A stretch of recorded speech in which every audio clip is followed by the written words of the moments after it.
Bismillahirrahmanirrahim. Assalamualaikum warahmatullahi wabarakatuh. Segala puji hanya milik Allah, Sang kehadiran, Sang keberadaan, yang senantiasa mengurus, mengatur seluruh makhluknya tanpa kecuali dengan penuh cinta kasih. Allah Subhanahu wa Ta'ala senantiasa memenuhi seluruh kebutuhan yang dibutuhkan oleh hambanya. Oleh karena itu, mari kita sadari kehadirannya, karena beliau tidak pernah meninggalkan kita walau sedetik pun.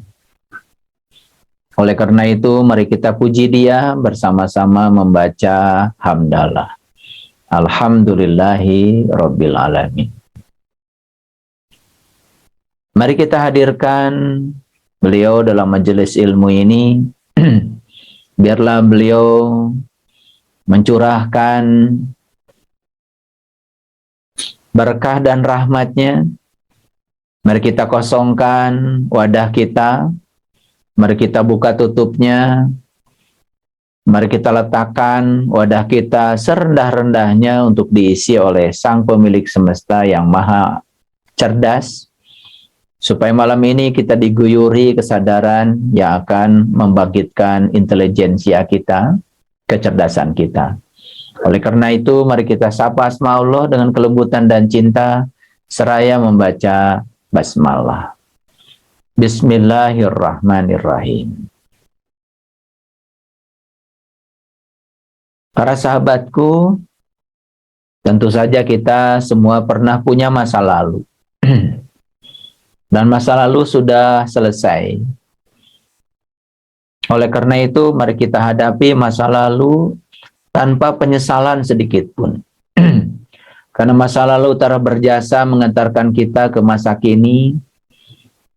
Tidak ada yang buruk di masa lalu, karena semua yang terjadi di masa lalu adalah jembatan yang telah mengantarkan kita ke sini saat ini sekarang. Oleh karena itu, mari kita hadapi hari ini dengan tegar, percaya diri, dan kita siapkan masa depan kita dengan rencana yang matang, tanpa sedikit pun ada rasa khawatir. Masa depan bukan perkara hari esok, tetapi masa depan adalah perkara saat ini. Jangan berjudi dengan masa depan. Ketika kita membiarkan masa depan dalam ketidakpastian, itulah judi yang sebenarnya. Kita selama ini menerapkan kata judi hanya untuk urusan-urusan yang tidak penting. Sementara kita sendiri membiarkan masa depan kita dalam ketidakpastian, kita tidak sadar bahwa sesungguhnya kita sedang berjudi. Pastikan kita selamat di masa depan. Pastikan kita sejahtera di masa depan. Pastikan kita berkelimpihan berkah di masa depan. Itu yang harus dipastikan saat ini. Oleh karena itu, walaupun masa depan itu misteri,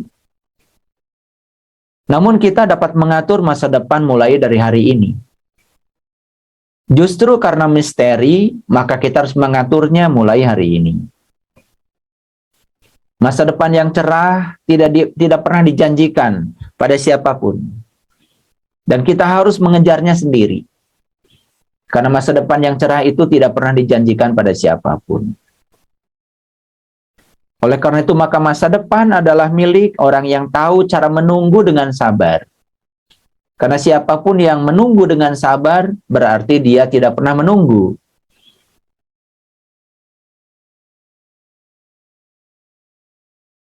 Harapan selalu ada di masa depan.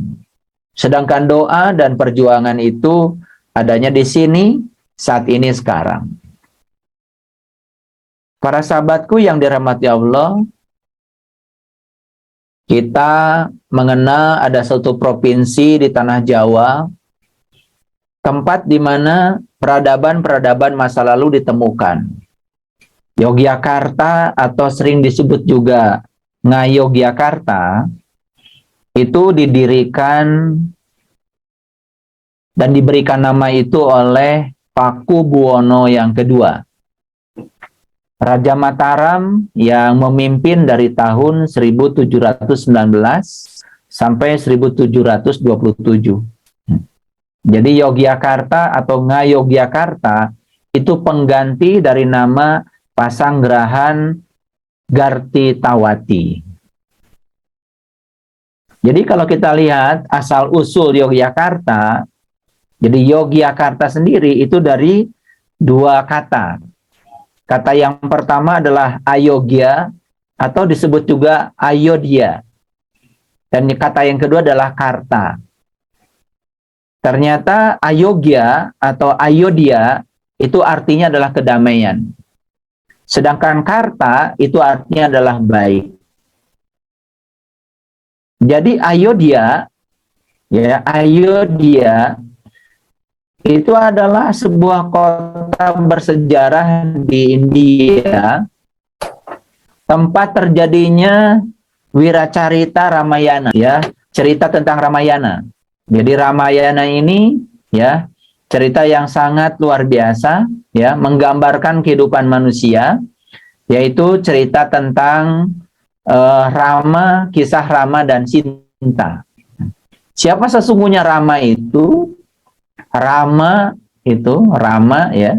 Rama itu sebetulnya ayah, ya. Jadi Rama itu adalah ayah. Jadi ayah itu biasanya mengacu pada laki-laki, dan laki-laki itu mengacu pada urusan-urusan rohani.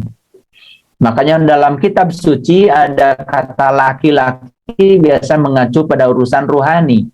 Kalau perempuan mengacu pada urusan jasmani. Saya tidak begitu suka menyebut wanita, karena sebetulnya wanita itu bukan asli bahasa Nusantara. Bahasa Nusantara yang asli itu adalah perempuan. Karena perempuan itu empuknya yang dipertuan. Jadi sosok manusia yang patut dihormati. Oleh karena itu nanti kita akan lihat, ya, dalam tradisi Islam, ya. Jadi perempuan ini mendapatkan tempat yang sangat terhormat. Sampai Nabi Muhammad ketika ditanya siapa yang harus aku hormati, Nabi Muhammad mengatakan ibumu, ibumu, ibumu. Jadi perempuan itu disebut 3 kali, ya. Jadi oleh karena itu sangat heran, ya, kalau, ya, orang yang ngagem tradisi Islam tapi dalam perjalanan kehidupannya sangat merendahkan derajat dari perempuan. Karena perempuan itu empuknya yang dipertuan. Jadi harusnya tidak terjadi, ya, namanya pelecehan seksual dan lain-lain, ya, yang dilakukan oleh orang yang beriman. Dan itu terjadi sebetulnya hanya dilakukan oleh mereka yang mengaku beriman, ya, hanya pencitraan saja. Karena iman tidak dimiliki yang sesungguhnya. Kalau kita kembali kepada cerita Ramayana, ya, Ramayana, ya. Jadi cerita Ramayana itu Ramayana. Jadi Yana itu ternyata aslinya dari bahasa Nusantara, ya. Jadi Yana itu adalah jalan sebetulnya. Jadi Ramayana itu cerita tentang perjalanan rohani. Ramayana adalah perjalanan spiritual sebetulnya. Jadi Ramayana itu adalah perjalanan spiritual. Makanya di Nusantara itu ada satu keyakinan di masa lalu, nama keyakinannya namanya Sundayana, ya. Sundayana. Jadi Sunda itu sebetulnya bukan nama etnis, ya, di masa lalu. Tapi Sunda itu nama keyakinan. Jadi Sunda itu dari kata Sunada. Jadi Su itu artinya abadi, Na itu artinya api, dan Da itu artinya besar. Jadi Sunada itu mengacu kepada matahari. Oleh karena itu, maka simbolisasi tentang Tuhan dalam berbagai kitab suci yang saya pelajari selalu mengacu kepada matahari. Karena matahari itu adalah sang pemberi kehidupan, menyinari semuanya, tidak pernah pilih kasih, dan matahari itu, ya, matahari itu bisa didapatkan oleh setiap orang, asal dia mau keluar dari kamarnya, kecuali mereka yang mengurung diri di kamarnya, tidak akan pernah dapat cahaya. Dalam tradisi Islam, di Quran surat Ar-Rahman ayat 17 dikatakan Robul Masrikoin Warobul Magribain. Jadi matahari itu ada dua. Satu matahari ruhani, yang kedua matahari jasmani.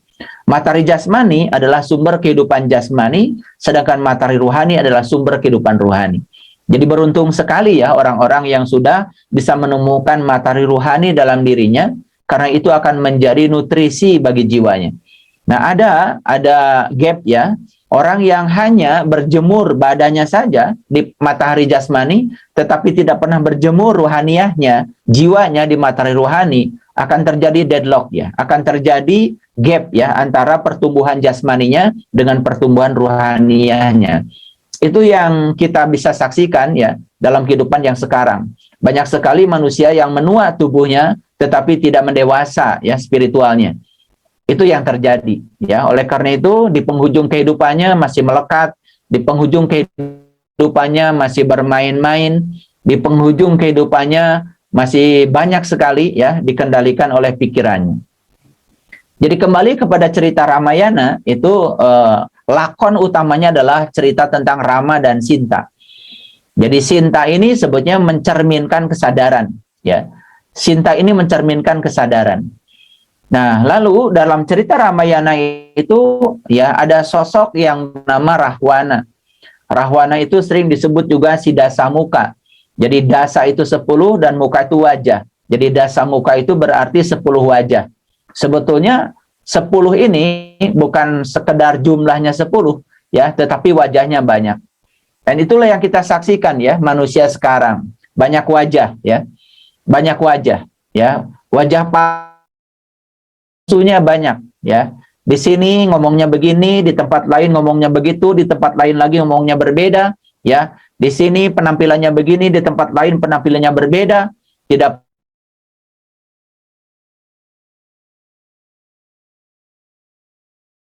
konsisten, tidak memiliki satu wajah. Justru dia memiliki 10 wajah.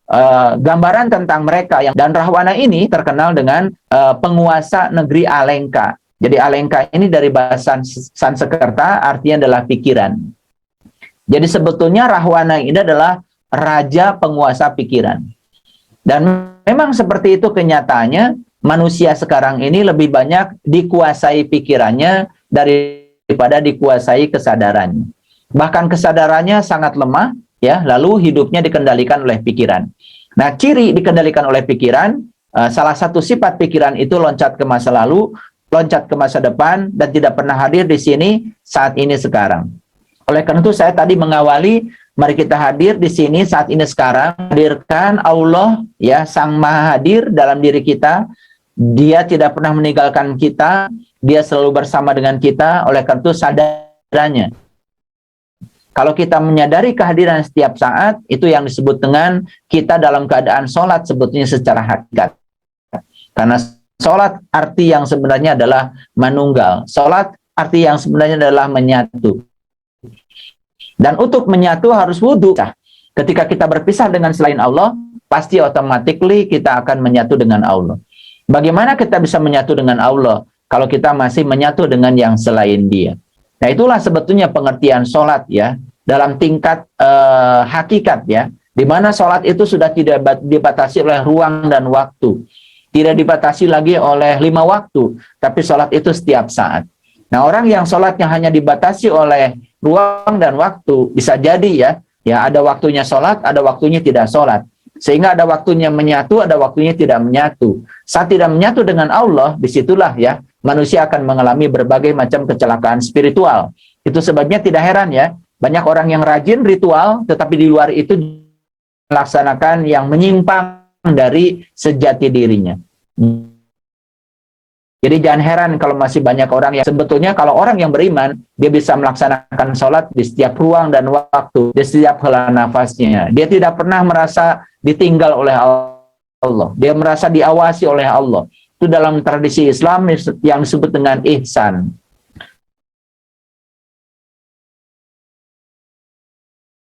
Walaupun sedetik pun. Ya. Kembali pada cerita Ramayana, ya. Jadi disitulah ada perseteruan ya antara Rama dengan Rahwana. Jadi Rama ini ya sang pemilik kesadaran, kesadarannya dicuri ya oleh Rahwana. Jadi Rahwana itu mencuri mencuri Dewi Sinta. Jadi sang kesadaran. Nah, ketika kesadaran ini hilang, yang bercokol di dalam diri setiap manusia adalah pikirannya. Nah, itulah ketika pikiran mengendalikan kita, kita akan menjadi Rahwana, Siddhasa Muka, karena kita dikuasai oleh Rahwana, sang penguasa negeri Alengka. Oleh karena itu maka Rama ini untuk merebut kembali sang kesadaran, sang Dewi Sinta yang diculik oleh Rahwana. Makanya dia membuat jembatan ya. Nah itu ada jembatan, dan jembatan ini ya yang menghubungkan ya antara Rama dengan Rahwana untuk menjangkau sang kesadaran Dewi Sinta. Jadi hari ini saya akan berbicara tentang jembatan. Oleh karena itu maka judul kita hari ini adalah kita akan berbicara tentang jalan kemuliaan, jalan keutamaan untuk kembali ke kampung asal. Dan mengapa saya cerita tentang Yogyakarta, Ngayogyakarta, Hadiningrat? Karena sebetulnya ya simbolisasinya ada di sana ya. Sebetulnya di tempat lain juga ada, tetapi disitulah ya prasasti-prasasti ditemukan. Ada Candi Borobudur, ada Candi Prambanan, ada Candi Mendut, ada Candi Boko, dan berbagai macam prasasti peninggalan para leluhur yang harus kita baca. Karena leluhur kita ini sebetulnya adalah suatu bangsa yang sudah mencapai peradaban yang tinggi secara spiritual, lalu simbolisasinya ya kalau tidak sampai kepada kita sungguh sangat sayang, karena kita ini adalah pewaris ya, pewaris dari leluhur bangsa Nusantara yang memiliki peradaban yang tinggi. Oleh karena itu maka malam ini saya akan bongkar rahasianya supaya kita semua mengetahui itu. Para sahabatku yang dirahmati Allah, apakah Rahwana itu berhasil ditundukkan oleh Rama? Apakah sang kesadaran ini berhasil dikembalikan oleh sang Rama? Ternyata berhasil setelah buatkan jembatan ya. Di situ ada peran dari Hanuman. Jadi Hanuman itu adalah perantara. Hanuman itu adalah wusul. Hanuman ini adalah seseorang yang bisa mengantarkan manusia untuk kembali menemukan kesadarannya. Itulah barangkali yang kalau dalam bahasa Quran ada kata-kata mayyahdillahu fahuwal muhtadi wa mayudlil falan tajidalahu waliyan mursidan. Barangkali itulah yang disebut dengan waliyan mursidan. Nah, saya juga akan berbicara tentang wali nanti ya. Jadi wali itu bahasa Arab, arti yang sebenarnya adalah teman. Jadi waliullah berarti teman-temannya Allah. Jadi waliullah itu teman-temannya Allah. Sayang sekali selama ini kata waliullah itu selalu dikaitkan dengan orang-orang yang sakti mandraguna di masa lalu ya.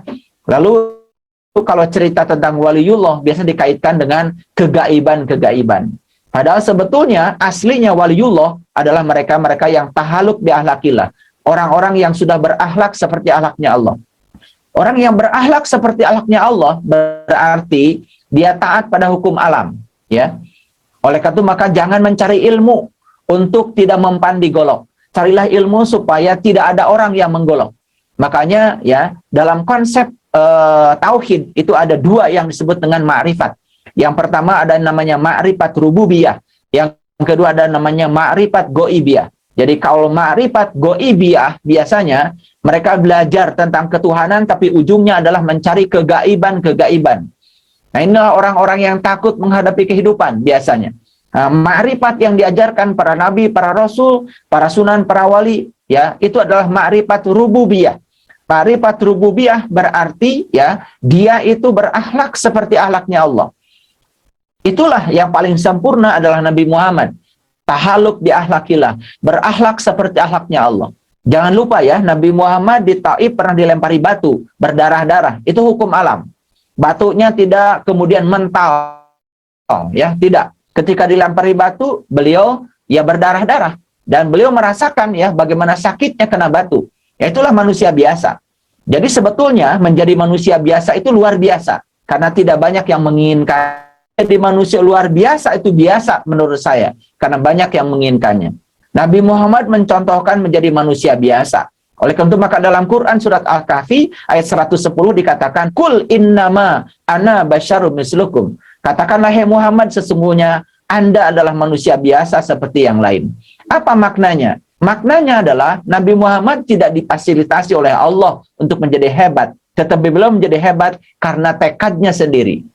Jadi artinya siapapun yang ingin hebat karena punya tekad, ya jangan minta difasilitasi oleh Allah. Ya karena Allah menyediakan kebahagiaan yang sama buat semua orang. menyediakan waktu yang sama buat semua orang. Bahkan kalau kita sadari, dalam 24 jam, kita diberi waktu yang sama. Kita semua diberi waktu yang sama 24 jam.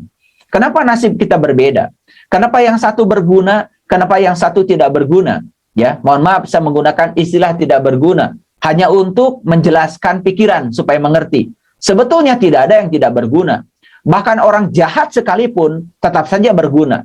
Apa sih gunanya orang yang paling jahat? Gunanya orang yang paling jahat adalah sebagai contoh agar perilakunya tidak usah ditiru. Sekali lagi, orang jahat sekalipun sebetulnya berguna ya. Orang jahat itu bisa menjadi contoh agar perilakunya tidak usah ditiru. Itulah sebetulnya ya contoh yang bisa kita ambil sekalipun dari orang yang jahat sekalipun. Apalagi ya dari orang yang disebut baik ya. Apalagi dari orang yang disebut baik, berakhlak mulia ya, memiliki akhlak seperti akhlaknya Allah. Jadi kembali lagi ya, cerita Ramayana adalah keberhasilan tentang Rama merebut kembali kesadaran. Rama bisa mengendalikan dirinya. Rama bisa melampaui pikirannya. Nah, disitulah ya ada peran Hanuman, di situ ada jembatan. Nah, inilah yang akan kita bicarakan pada kesempatan yang penuh berkah malam ini. Saya akan cerita dulu tentang Yogyakarta. Karena tadi saya sempat menyimpang sedikit ketika berbicara Yogyakarta dari dua kata. Yang pertama adalah Ayogya atau disebut juga Ayodhya. Dan Ayodhya itu sebetulnya sebuah kota bersejarah ya di India ya. Yaitu yang saya sampaikan tadi, tempat wiracarita Ramayana. Jadi sebetulnya Yogyakarta dari Yogya dan Karta. Jadi Yogya itu artinya tadi adalah kedamaian, sedangkan Karta itu adalah baik ya. Jadi Yogyakarta berarti Yogya yang penuh dengan keberkahan, ya, yang penuh dengan kedamaian, kota yang penuh dengan kemakmuran. Ini adalah sebuah doa dari leluhur kita. Jadi jangan heran ya kalau di sana mungkin banyak keberkahan. Nah, kemudian ada kata-kata Ngayogyakarta Hadiningrat. Ini adalah lengkapnya dari kota Yogyakarta. Jadi Yogya yang makmur dan paling utama, itu adalah maknanya. Nah, Ngayogyakarta Hadiningrat itu adalah nama yang diberikan oleh Sri Sultan Hamengkubuwono yang pertama. Ya. Nah, karena orang Belanda dulu pada saat menjajah kita, ya, tidak bisa menyebut ya, orang Belanda kesulitan, maka mereka ya tidak menyebut Ngayogyakarta. Mereka menyebutnya adalah Yogyakarta saja, nya dibuang. Lalu ya kata itu diikuti oleh pribumi ya sampai sekarang. Sehingga kita menyebutnya Yogyakarta saja. Jarang yang menyebut Ngayogyakarta Hadiningrat. Nah, ada apa sih di sana? Itu ada kesultanan.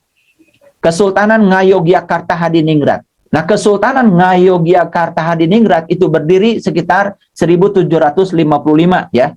Didirikan oleh Pangeran Mangkubumi. Ya, Pangeran Mangkubumi ya, yang kemudian bergelar Sultan Hamengkubuwono yang pertama. Nah, setelah proklamasi kemerdekaan tahun 1945, ya Sri Sultan Hamengkubuwono yang ke-9 itu ya menyatakan bahwa daerah Kesultanan Yogyakarta menjadi bagian dari wilayah Negara Kesatuan Republik Indonesia, tetapi diberi ya kehususan, maka disebutnya Daerah Istimewa Yogyakarta. Kita sering menyebutnya DIY.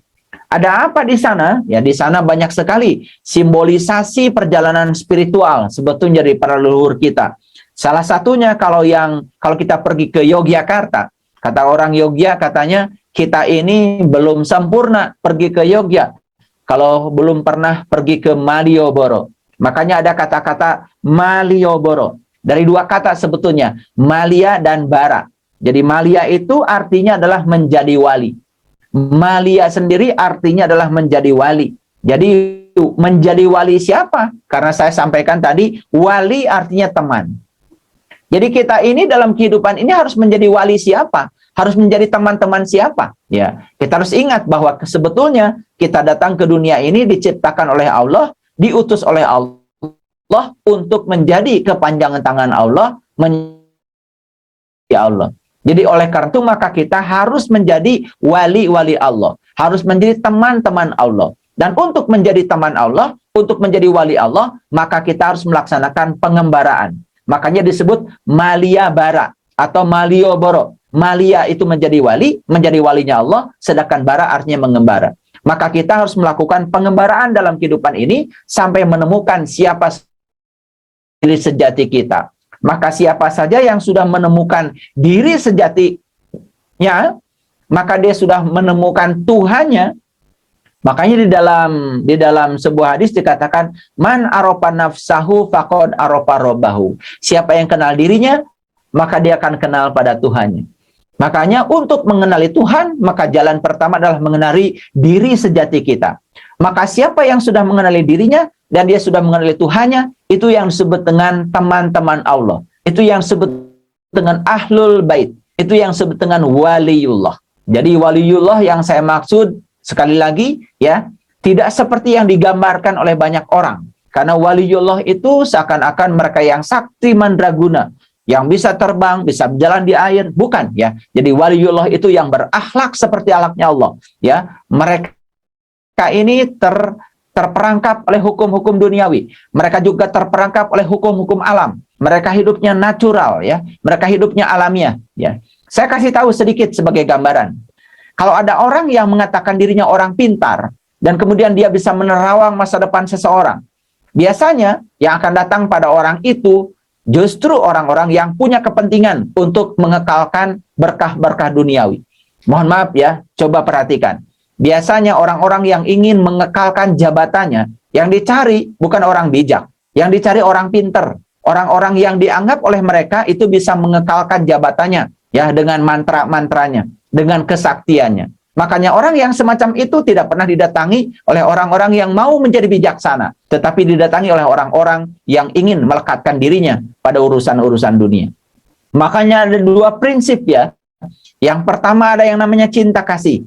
Yang kedua ada yang namanya kemelekatan. Semua perilaku kita yang dikaitkan dengan ya diri kita sendiri itulah kemelekatan. Dan semua perilaku kita yang bertumpu pada orang lain, selalu mementingkan kepentingan orang banyak dibandingkan kepentingan pribadi, itu yang disebut dengan cinta kasih. Nah, apa sih pesan saya? Pesan saya sederhana. Jadi di Jogja itu ya ada yang namanya Malia Bara, Malioboro. Itu adalah pesan spiritual dari leluhur kita, bahwa kita semua dalam kehidupan di semesta ini harus menjadi teman-teman Allah, harus menjadi waliullah, harus menjadi sahabat-sahabat Allah, harus menjadi kepanjangan tangan Allah untuk menyampaikan cinta kasih Allah pada seluruh semesta. Mengapa demikian? Karena kita oleh Allah semata-mata untuk kepentingan Allah. Nah, banyak sekali manusia dalam kehidupan membuat program-program baru, membuat misi dan visi yang bertitik tolak pada kepentingan pribadinya sendiri. Makanya orang-orang yang semacam itu dapat dipastikan dalam kehidupannya penuh dengan penderitaan. Apakah penderitaan buruk? Tentu saja tidak buruk. Karena lewat penderitaan mereka akan menemukan kesadaran. Kadang-kadang manusia baru menemukan kesadaran setelah menderita. Baru sadar setelah kehilangan segalanya. Baru sadar setelah kehilangan uangnya. Baru sadar setelah kehilangan semua rumahnya. Baru sadar setelah kehilangan kesehatannya. Baru sadar setelah kehilangan semua ya berkah-berkah hidupnya. Baru sadar. Karena memang ya segala sesuatu terasa adanya ketika sudah tidak ada. Sekali lagi segala sesuatu terasa adanya ketika sudah tidak ada. Harus ditiadakan dulu baru terasa adanya. Manusia baru menghargai kesehatan justru setelah sakit. Sebelum sakit dia tidak pernah menghargai betapa pentingnya kesehatan. Makanya dia tidak menjaga kesehatan. Banyak ya. Biasanya seperti itu memang ya, itu sifatnya manusia. Para sahabatku ya, jadi apa sih tugas kita di dunia ini? Tugas kita di dunia ini adalah memayu hayuning bawono. Memayu hayuning bawono artinya adalah mempercantik dunia yang sudah cantik. Jadi kalau orang-orang yang di dunia ini malah merusak dunia, menebarkan kebencian, memecah belah persatuan, merusak tatanan kehidupan yang sudah damai, ya, berarti dia itu sebetulnya datang ke dunia ini ya tidak sesuai dengan visi dan misi Allah menjadikan dia datang di sini. Oleh karena itu maka saya mengingatkan kepada kita semua, tugas kita di dunia ini adalah untuk mengurusi dunia, mempercantik dunia, memayu hayuning bawono. Ya, oleh karena itu, maka ya dalam buku Yogyakarta City of Philosophy yang dikeluarkan oleh Dinas Kebudayaan Daerah Istimewa Yogyakarta, ya, ada pernyataan yang sangat bagus di buku itu. Makna etimologi dari Malioboro itu artinya adalah jadilah wali yang mengembara. Makanya leluhur kita yang menggambarkan proses pengembaraan kita itu dimulai dari ya yang disebut dengan fase Mas Kumambang.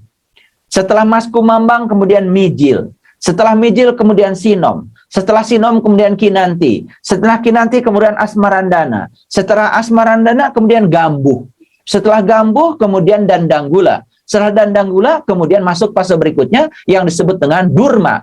Setelah Durma kemudian Pangkur. Setelah Pangkur Magatru. Setelah Magatru kemudian puncak akhir kehidupan manusia adalah Pucung. Pucung dari kata pocong. Karena memang kita semua akhirnya adalah calon-calon pocong.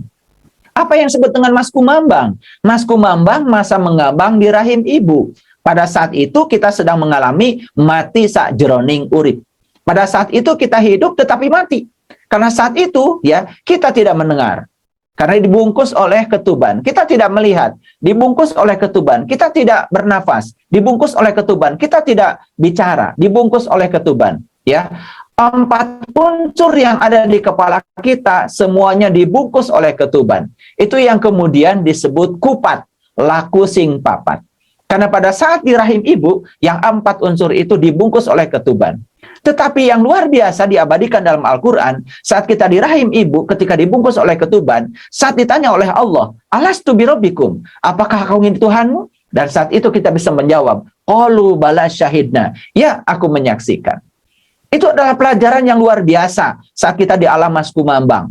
Oleh karena itu maka, kalau kita ingin tahu jati diri kita yang sebenarnya, kita harus kembali dulu ke alam asal kita, menyadari alam asal kita. Dalam konteks Al-Quran itu yang disebut dengan Masjidil Haram, tempat asal kita. Nah, dalam konteks Quran, tempat sejauh kita mencari disebut Masjidil Aqsa, itu secara hakikat. Dan semua orang hanya tahu Masjidil Haram adalah di Mekah. Padahal Masjidil Haram itu adalah alam Mas Kumambang, tempat asal kita. Masjidil Aqsa adalah tempat yang jauh, sejauh kita mencari. Mencari siapa? Mencari jati diri kita, agar kita bisa menjadi malia, agar kita menjadi wali-walinya Allah. Agar kita bisa menjadi wali-walinya Allah. Untuk apa menjadi walinya Allah? Untuk apa menjadi teman-temannya Allah? Karena kita datang ke dunia untuk menyampaikan cinta kasihnya Allah. Nah, oleh karena itu, maka para sahabat, setelah alam Mas Kumambang, fase berikutnya namanya Mijil. Mijil itu adalah fase di mana kita keluar. Pada saat itu kita merobek rahim ibu kita.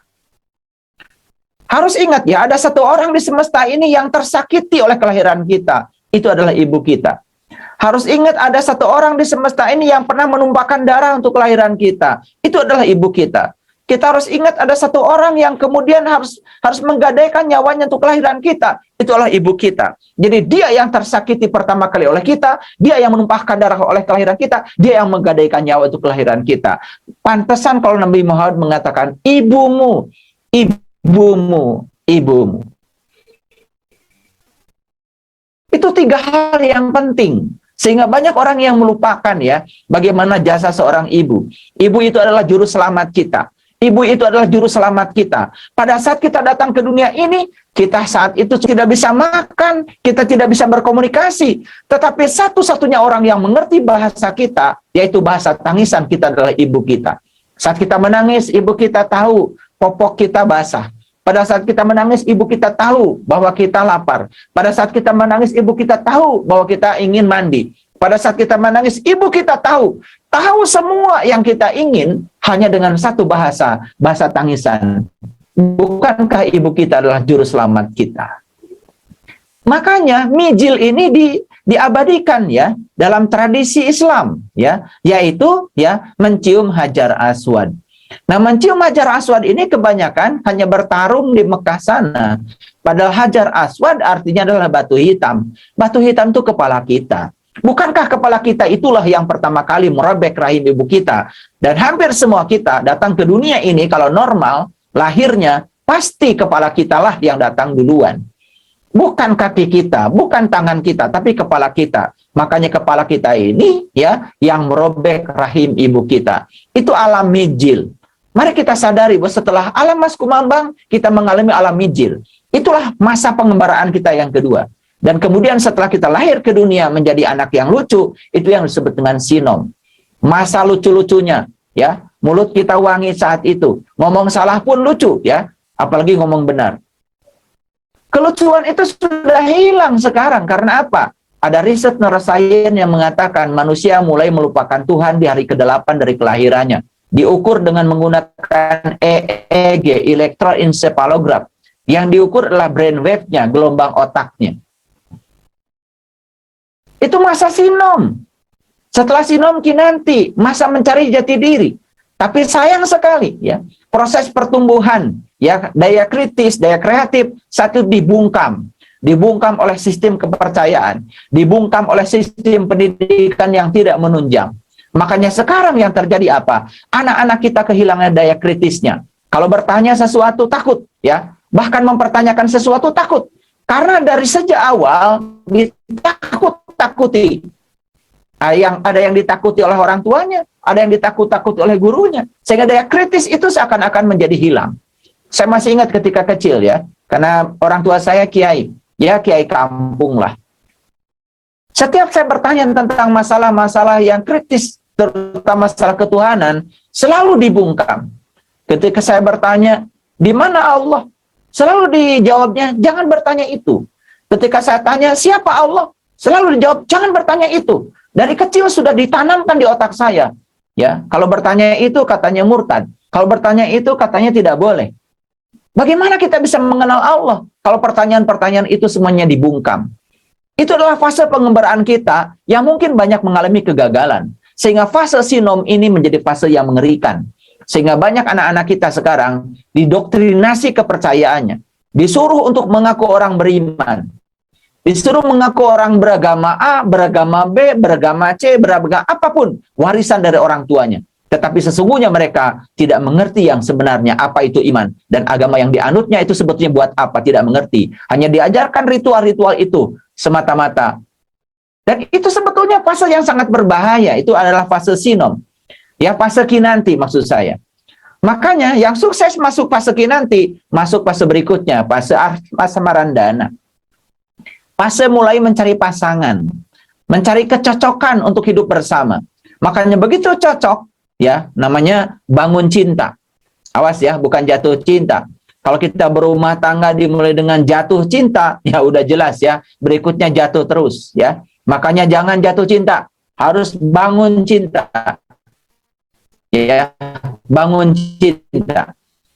Nah, jadi sebetulnya fase asmarandana, bangun cinta, masuklah fase berikutnya yang namanya gambuh. Gambuh adalah fase berumah tangga. Fase untuk, ya, latihan belajar menerima dan menghargai perbedaan. Kalau sukses di situ, punya kesadaran di situ, ya, dipasangkan dengan pasangan yang cocok, maka berikutnya dandang gula. Dandangnya penuh dengan gula, bukan racun, ya. Kalau dandangnya penuh dengan gula, fase berikutnya adalah durma. Bisa berbagi, ya, bisa berbagi. Istilahnya kami di tanah Sunda, nulung kanu butuh, nalang kanu susah, nyaangan kanu poeken, ngahudangkeun kanu sare, ya. Kemudian nepak kanu poho, nganter kanu keeng. Nulung kanu butuh, jadi orang yang selalu memiliki kemampuan butuh. Nalang kanu susah, punya kemampuan untuk menolong orang yang susah. Ngahudangkeun kanu sare, punya kemampuan membangunkan orang yang tertidur. Nyaangan kanu poeken, punya kemampuan untuk menerangi orang yang kegelapan. Nepak kanu poho memiliki kemampuan untuk mengingatkan orang yang lupa, terutama lupa jati dirinya, lupa purwadaksinya. Yang terakhir adalah orang yang nganter kanu keeng, memiliki kemampuan untuk membebaskan orang-orang yang takut, orang-orang yang cemas, orang-orang yang khawatir. Bagaimana kita bisa mengantarkan orang lain ke sana kalau kita belum memilikinya? Bagaimana kita bisa menjadi orang yang unggul kalau kita, ya, tidak pernah berjuang untuk menjadi orang-orang yang unggul? Dan syarat untuk bisa menolong, tentu saja kita harus unggul lebih awal. Kita harus menjadi leader, harus menjadi leading, harus menjadi pelopor dalam hal itu. Para sahabatku yang dirahmati Allah, setelah fase durma, fase berikutnya apa? Fase berikutnya adalah pangkur. Pangkur itu melepaskan segala kemelekatan, terutama kemelekatan pada dualitas. Makanya Nabi Musa ketika mau masuk Al-Muqaddas Situa, mau memasuki rumah Tuhan yang suci, maka syarat utama yang disampaikan Tuhan pada Musa apa? Lepaskan kedua terompahmu Musa. Lepaskan kedua terompahmu Musa. Itu yang disyaratkan oleh Allah untuk memasuki rumahnya yang suci. Melepaskan kedua terompah, berarti melepaskan kiri kanan, melepaskan benar salah, melampaui baik dan buruk. Itulah yang disebut dengan melepaskan dualitas. Ya, maka fase berikutnya setelah pangkur itu adalah magatru. Magatru berarti pegatru. Itu adalah fase perpisahan antara tubuh dengan sang penghuni tubuh. Makanya begitu tubuh ditinggalkan oleh sang penghuninya, maka saat itulah tubuh akan menjadi pucung. Pucung adalah pocong. Tetapi ada yang mengerikan di situ. Apa itu? Apakah setiap jiwa yang berpisah dan keluar dari tubuhnya itu bisa pulang kembali ke tempat asalnya, memenuhi ayat innalillahi wa inna ilaihi rajiun? Ternyata ya, pada kenyataannya ya, kalau kita tahu ilmunya, tahu caranya, banyak sekali jiwa-jiwa yang keluyuran tidak bisa pulang ke kampung asalnya. Sekampung orang bilang innalillahi wa inna ilaihi rajiun, tidak akan berpengaruh apa-apa.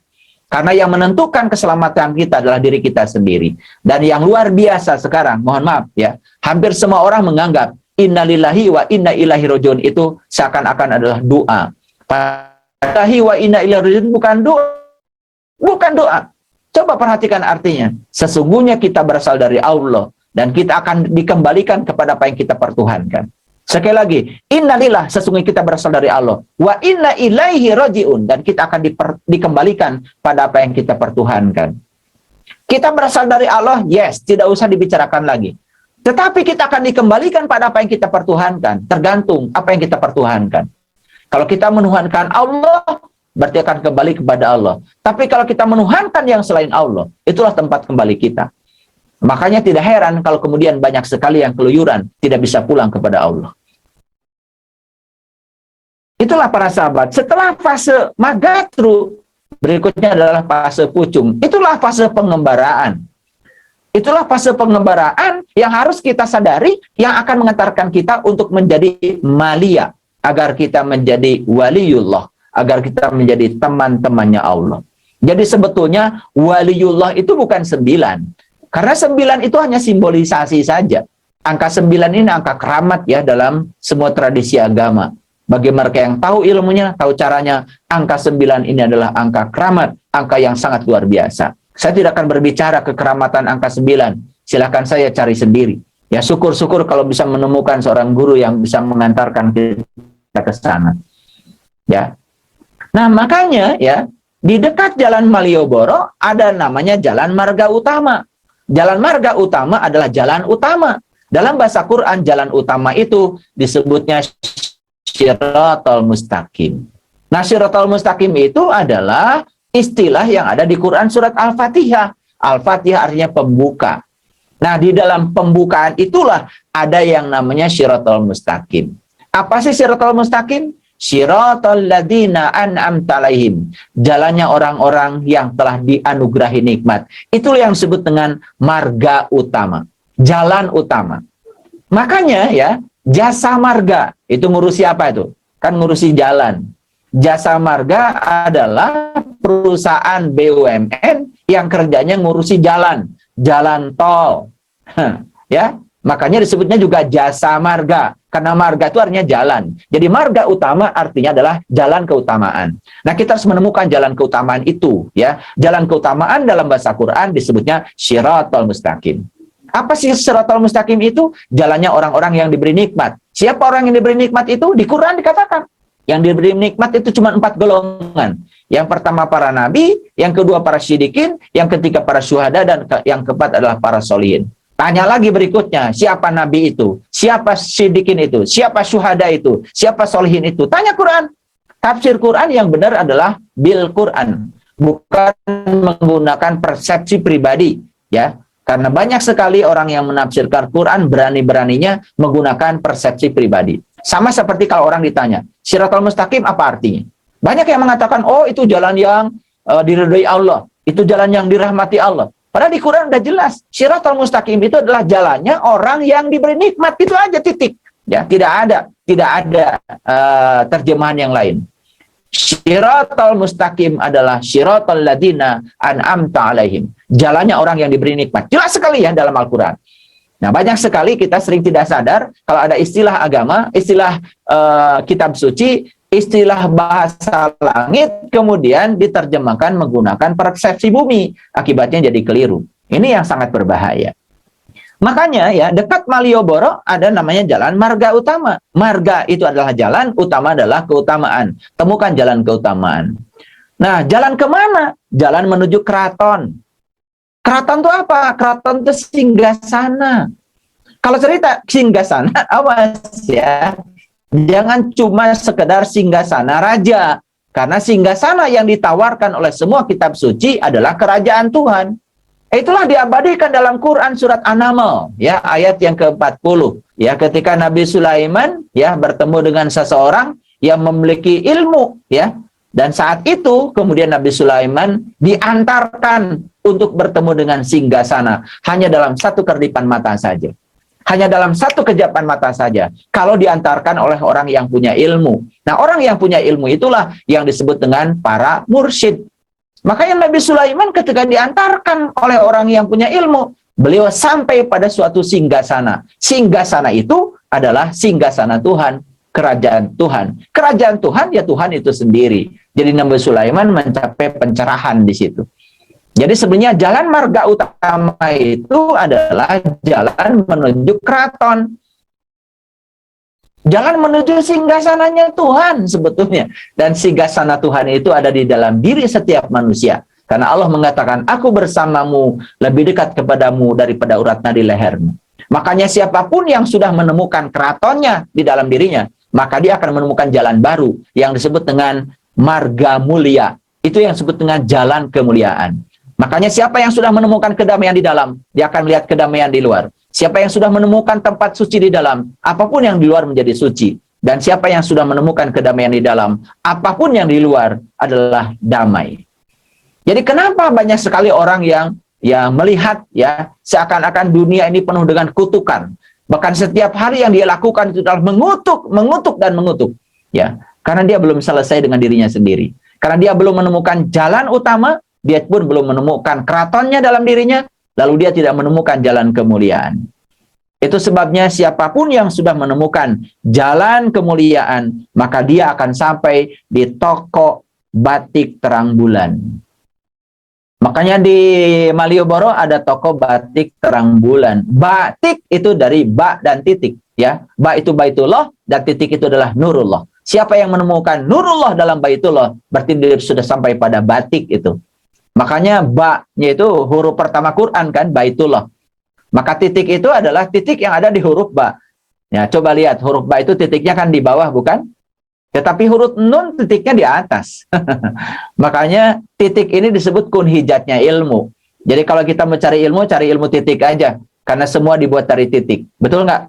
Tubuh kita dibuat dari titik, namanya atom. Alam semesta dibuat dari titik, namanya atom. Garis dibuat dari titik, sekumpulan titik-titik jadi garis.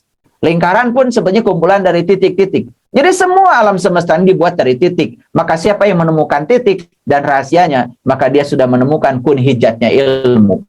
Makanya para ilmuwan ya yang baik yang bergerak di bidang fisika, bidang kimia, bidang biologi, maka mereka kemudian masuk pada yang disebut dengan mikrobiologi.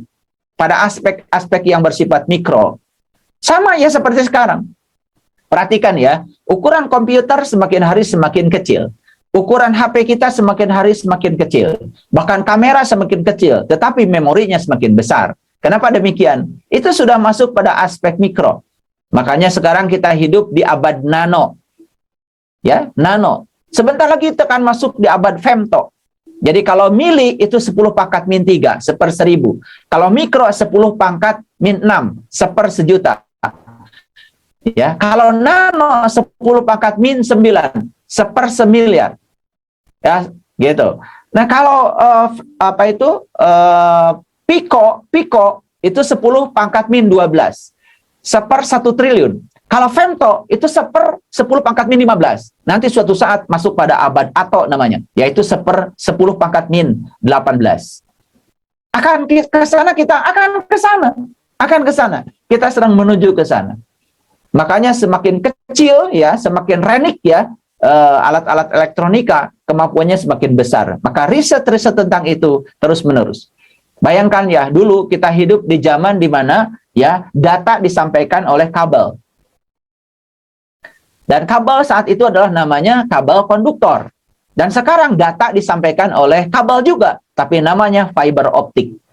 Jadi sudah jauh lebih halus dengan kecepatan yang sangat luar biasa. Makanya di semua kota sekarang kita sedang menikmati ya kemampuan kecepatan internet dengan fiber optik. Ini ilmu pengetahuan nih, ilmu pengetahuan. Sampai pada suatu saat kita tidak bisa membelah lagi yang maha halus. Sampailah pada Al-Latif. Itu sebetulnya adalah proses perjalanan menuju kepada pencerahan. Cuman sayang sekali ya, kita ini menguasai sains tidak, kadang-kadang menguasai agama juga cuman kalau ngomong seperti orang yang paling tahu. Padahal sebetulnya ya kalau kita tahu bahwa kita tidak tahu, itulah pengetahuan yang sebenarnya. Jadi pengetahuan sejati itu sebetulnya kita tahu bahwa kita tidak tahu. Maka siapapun yang tahu kalau dirinya tidak tahu, pasti mencari tahu. Dan orang-orang yang tidak tahu kalau dirinya tidak tahu, selamanya tidak akan pernah mencari tahu. Karena dia merasa seakan-akan dia sudah tahu. Nah, yang paling berbahaya, orang-orang yang model kayak gini, mulutnya terbuka, sementara mata kolbunya masih tertutup. Yang disampaikan pada orang lain cuma apa katanya, apa kata orang. Bukan apa kata dia. Yang disampaikan kepada orang lain hasil bacaan, bukan hasil pengalaman pribadi. Itu mengerikan. Ya. Dan itu dianggap sebagai kebenaran. Padahal kata leluhur kita, ya, yang tidak mengalami tidak akan pernah paham. Karena pemahaman tidak pernah lahir dari apa kata orang. Pemahaman harus lahir dari pengalaman pribadi kita. Para sahabatku, ya, jadi ada juga stasiun Tugu Yogyakarta. Tugu itu kan menyatakan titik awal. Tugu itu menyatakan tonggak. Tugu itu disebut momen sebetulnya. Makanya iman itu ada momennya, ada titik awalnya. Islam juga ada momennya, ada titik awalnya. Seperti Nabi Musa, ya, ketika minta melihat Tuhan, diabadikan dalam Quran surat Al-A'raf ayat 143. Ya Tuhanku, nampakkanlah diri engkau kepadaku, agar aku dapat melihatmu. Dan ketika Tuhan kemudian memenuhi permintaannya Musa, lalu Musa mengatakan, Qala subhanaka tubtu ilaika wa ana awalul mu'minin. Maha suci engkau ya Allah, sungguh aku bertobat kepadamu, dan inilah awal aku beriman. Nah, saat itu Musa sampailah di toko batik terang bulan. Makanya Rasulullah dalam sebuah hadis menyatakan, kelak kamu akan melihat Tuhanmu seperti kau melihat bulan purnama. Itu hadis riwayat Bukhari. Luar biasa ya. Makanya kita kalau ya belajar sesuatu itu sampai ke dalam-dalamnya, walaupun ini pun masih kulitnya, tetapi udah masuk ke dalamnya sedikit, ya, itu luar biasa ya. Kita sudah mulai ya menemukan jawaban-jawaban atas semua ya pertanyaan, walaupun belum sampai pada jawaban yang sebenarnya. Makanya para sahabat kalau kita lihat ya ke Jogja, ya di ketiga jalan itu, Jalan Malioboro, Jalan Marga Utama, Jalan Marga Mulya, di situ ada pohon gayam, ya. Pohon gayam, gayam itu bahasa Jawa, artinya mengayomi. Ada pohon asem, ya, neng semake, ya, menawan. Itu pesan-pesan leluhur yang sangat luar biasa. Pesan-pesan leluhur yang sangat luar biasa. Di situ juga ada alun-alun. Alun-alun kan taman, betul nggak? Ya, taman itu ya sering disebut dengan surga. Kalau dalam bahasa Arab disebutnya jannah. Jannah itu taman loh. Itu warga. Su itu artinya abadi, warga itu artinya adalah kumpulan. Jadi suwarga kumpulan keabadian. Loka itu artinya lokasi. Jadi suwarga loka adalah tempat berkumpulnya segala keabadian. Maka dalam Quran surat Hud dikatakan surga, suwarga itu adalah tempat di mana masih ada napas kita. Tempat di mana kita masih bernafas. Sama neraka juga tempat kita masih bernafas. Jadi surga dan neraka tidak pernah diciptakan oleh Tuhan. Karena Tuhan tidak mungkin ya yang Maha Cinta membakar ya ciptaannya sendiri. Tidak mungkin, itu berlawanan dengan sifat cinta kasihnya. Jadi surga dan neraka adalah ciptaan kita sendiri. Tubuh kita bisa jadi surga, tubuh kita bisa jadi neraka, tergantung tingkat kesadaran yang kita capai. Para sahabatku yang dirahmati oleh Allah, jadi kalau kita merujuk pada Al-Quran, ya, mari kita buka sedikit ya Al-Quran. Jadi di sini saya tampilkan Quran ya, supaya jelas yang saya sampaikan tadi ya. Kita lihat dulu Quran surat Yunus ya, surat 10. Saya ingin menampilkan ayat yang ke-62. Oke, baik ya. Para sahabat sudah bisa lihat tayangan saya di layar monitornya masing-masing? Sudah lihat belum? Sudah lihat? Oke, mari kita baca ya, pelan-pelan ya. Ala inna awliya Allah la khaufun alaihim walahum yahzan. Nah, inilah di Quran ya. Ini Quran surat Yunus ayat 62 ya. Ingatlah ya, inna sesungguhnya awliya Allah, wali-wali Allah, teman-teman Allah, sahabat-sahabat Allah, cirinya apa? La khaufun alaihim, tidak pernah ada rasa takut, walahum yahzanun, dan tidak pernah ada rasa cemas, tidak pernah ada rasa sedih, tidak pernah ada rasa khawatir. Oke, mari kita tanya pada diri kita, apakah kita masih takut dengan kehidupan ini? Apakah kita masih cemas dengan kehidupan ini?